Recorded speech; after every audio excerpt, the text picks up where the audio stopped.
কথায় আছে যে দৃষ্টি অত্যন্ত কঠোর হয়, অত্যন্ত শক্তিশালীও হয়।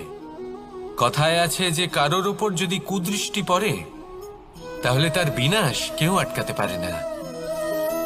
এই যে কুদৃষ্টি, এর উপাচারও আমাদের কাছে রয়েছে। যখন আমরা বাড়ি নির্মাণ করি তখন একটা কালো মুখোশ লাগাই, যাকে রক্ষা কবচ মনে করা হয় কুদৃষ্টি থেকে বাঁচার জন্য। যখনই কোনো বাচ্চা বাইরে যায় তখন তার মাথায় আমরা একটা কাজলের টিপ পরিয়ে দিই কুদৃষ্টি থেকে বাঁচার জন্য। অর্থাৎ এই সংসারে কুদৃষ্টি থেকে বাঁচার উপাচার রয়েছে। উপাচার যদি কিছু না থেকে থাকে তাহলে তা হলো দৃষ্টিভঙ্গির। যদি আপনার দৃষ্টিভঙ্গি অনুচিত হয় তাহলে আপনার পতন কেউ আটকাতে পারবে না। না পারবে কালো মুখোশ, না কালো টিপ, না স্বয়ং ঈশ্বর। সেই জন্য নিজের দৃষ্টিভঙ্গি শুভ করে তুলুন, সব কিছু শুভই হবে। আসুন আমার সাথে ভালোবেসে বলুন, রাধা রাধা। আমাদের জীবনে অত্যন্ত গুরুত্বপূর্ণ একটা আশা বসবাস করে, বিশ্বাসের রূপে। বিশ্বাস যা আমরা ঈশ্বরের ওপর করি, ভাগ্য প্রারব্ধের ওপর করি, নিয়তির ওপর করি। যখনই ভালো কিছু হয় আমরা বলি এ হলো ঈশ্বরের দয়া। যখন খারাপ কিছু হয় আমরা বলি এ হলো ঈশ্বরের মায়া। কখনো ঈশ্বর বা ভাগ্য বা প্রারব্ধ বা নিয়তি। আপনি নিজে কোথায় তা কখনো ভেবেছেন? আপনি বিশ্বাস করছেন ঈশ্বরের ওপর, প্রারব্ধের ওপর, কখনো নিজের উপর করেছেন? আমি আপনাকে একটা সহজ কথা বলি, যদি আপনি ঈশ্বরের উপর বিশ্বাস রাখেন, শুধুই ঈশ্বরের উপর বিশ্বাস, তাহলে আপনি সেটাই পাবেন যেটা আপনার ভাগ্যে লেখা রয়েছে। কিন্তু যদি আপনি নিজের উপর বিশ্বাস রাখেন, আত্মবিশ্বাস রাখতে শেখেন, তাহলে ঈশ্বর আর নিয়তি দুজনে মিলে আপনার ভাগ্যে সেটাই লিখবে যা আপনি চাইছেন। তাই মনে রাখবেন, সাফল্যের পথ হলো এই বিশ্বাস। নিজের আত্মবিশ্বাসকে ধরে রাখতে শিখুন, দেখবেন আত্মা প্রসন্নতায় ভরে উঠবে। তাহলে আসুন এই প্রসন্ন ভাব নিয়েই বলুন, রাধা রাধা। সময় একটু একটু করে কেটে যায়, একটু একটু করে নিকটে আসে।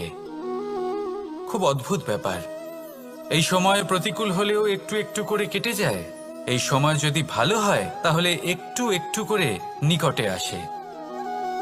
অনুচিত তখনই হয় যখন আমরা নিজেদের অসফলতার জন্য সময়কে দোষ দিই, কিন্তু আসলে তেমনটা হয় না। আপনার পরিশ্রম আর প্রয়াস দ্বারাই আপনি সাফল্য লাভ করবেন, সময়ের দ্বারা নয়। যদি এই সাফল্য একটা সুন্দর ভবন হয় তাহলে সময় হলো তার দেওয়ালের রং, যা সময়ের সাথে বদলাবে, সময়ের সাথে ফিকেও হয়ে যাবে। কিন্তু সাফল্যের এই ভবন আপনাকেই নির্মাণ করতে হবে, আপনার পরিশ্রমের ইট দ্বারা এবং প্রয়াসের চুনসুরকি দ্বারা। তাই পরিশ্রম আর প্রয়াস করতে থাকুন, সাফল্য আপনি অবশ্যই পাবেন। সময় যদি আজ ভালো না হয় তাহলে কাল অবশ্যই হবে।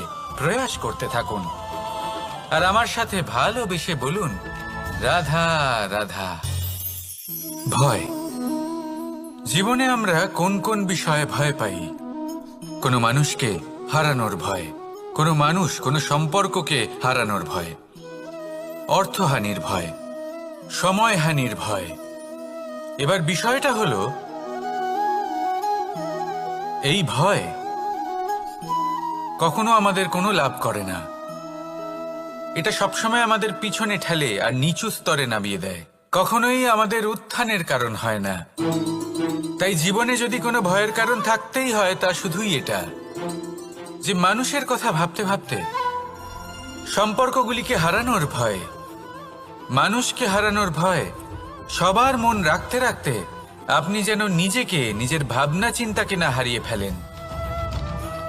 যদি এরকম হয়, যদি সকলের মন রাখতে রাখতে আপনি নিজেই নিজেকে হারিয়ে ফেলেন, নিজের ভাবনা, নিজের লক্ষ্য, নিজের মন্তব্যকে হারিয়ে ফেলেন, তাহলে সংসারে যতই যাই হয়ে যাক না কেন প্রসন্নতা লাভ করবেন না। তাই রক্ষা তাকেই করুন যে আপনাকে রক্ষা করে, আপনার মানসিকতা, আপনার ব্যক্তিত্ব, আপনার লক্ষ্যকে রক্ষা করে। আর যদি কোনো বিষয় ভীত হতে হয়, তবে আপনি যেন নিজের উদ্দেশ্যের থেকে দূরে না চলে যান। তাহলে আসুন আর আমার সাথে ভালোবেসে বলুন, রাধা রাধা। জীবনে এমন কি আছে যা আপনাকে অজান্তে শিখরে পৌঁছে দিতে পারে বা আপনার পতনও ঘটাতে পারে? সঙ্গতি। যদি আপনি কোনো শ্রেষ্ঠ ব্যক্তির সঙ্গ লাভ করেন, তাহলে তার শুভ চিন্তা, তার গুণ, তার স্বভাব আপনার মধ্যে চলে আসবে। আপনি আরো শ্রেষ্ঠ হয়ে উঠবেন। আবার সেখানেই যদি আপনি কোনো দুষ্ট ব্যক্তির সঙ্গতি লাভ করেন, কোনো খারাপ মানুষের সঙ্গতি লাভ করেন, তাহলে আপনার শুভ চিন্তা, আপনার গুণ, তা যে কখন আপনার থেকে কেড়ে নেওয়া হবে সেটা আপনি জানতেও পারবেন না। দেখুন, এই সঙ্গতি হলো অত্যন্ত গুরুত্বপূর্ণ। এই সঙ্গতি আপনার নিয়তি নির্ধারণ করে। আপনাকে উদাহরণ দিলে, বৃষ্টির ফোঁটাকে দেখুন। যদি কোনো ফোঁটা গাছের পাতায় এসে পড়ে, তাহলে তা জীবন দান করতে পারে। যদি এমন কোনো ফোঁটা সাপের মুখে এসে পড়ে, তাহলে তা বিষে পরিণত হয়। যেমন সঙ্গ, তেমন নিয়তি। এবার দুর্ভাগ্যের বিষয় হলো এটাই যে বর্ষার ফোঁটা নির্ধারণ করতে পারে না সে কোথায় পড়তে চায়। তার নির্বাচনের ক্ষমতা নেই। কিন্তু আপনি, আপনার কাছে তো বিবেক আছে, আপনি ভাবতে পারেন, চিন্তা করতে পারেন। তাহলে আপনি ভাবুন, আপনি কি এমন সঙ্গ চান যা শ্রেষ্ঠ, নাকি এমন সঙ্গ চান যা অশুভ? নির্বাচন আপনারই। শ্রেষ্ঠ সঙ্গ বাছুন আর আমার সাথে ভালোবেসে বলুন, রাধা রাধা।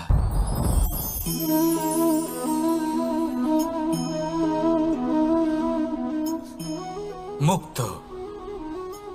এই মুক্তই সবাইকে মোহিত করে দেয়, নিজের দিকে আকর্ষিত করে। অত্যন্ত সুন্দর, গোল, শুভ্র। মুক্ত দ্বারা নির্মিত আভূষণ, তা হয়তো সে মুকুটই হোক বা কোনো স্ত্রীর অলংকার, তাকে আরো সুন্দর করে তোলে, তাকে আরো সুন্দর দেখতে লাগে। এবার এই মুক্তকে এত সুন্দর দেখার জন্য কত কষ্ট সহ্য করতে হয় তা কি কখনো আপনি ভেবেছেন? এই মুক্ত ঝিনুক থেকে বের করা হয়। ঝিনুক, যা কিনা সমুদ্রের তলদেশে থাকে। ওকে কত কষ্ট সহ্য করতে হয়, জলের চাপ সহ্য করতে হয়, সমুদ্রের স্রোত সহ্য করতে হয়। এই ঝিনুককে এত কষ্ট সহ্য করতে হয়, এই মুক্তকে এত কষ্ট সহ্য করতে হয়, তারপরে এর রূপ এত সুন্দর হয়। যদি আপনিও আপনার পরিশ্রমের সৌন্দর্য, নিজের পরাক্রমের সৌন্দর্য এই সংসারে প্রকাশিত করতে চান, তাহলে আপনাকেও কষ্ট সহ্য করতেই হবে। তাই জীবনে যখনই সংকট আসবে, বিপদ আসবে, সমস্যা আসবে, তখন একে সুযোগ হিসেবে গ্রহণ করুন। কারণ এই বিপদের সাথেই লড়াই করে আপনি মুক্তর মতোই পরিশুদ্ধ হয়ে উঠবেন। তাহলে আসুন আর আমার সাথে ভালোবেসে বলুন, রাধা রাধা। একটা কথা কি জানো তো, এই সমাজে আমরা সবাই ভিখারি, কেউ সম্মানে, কেউ সম্পদের, আর কেউ ভালোবাসার।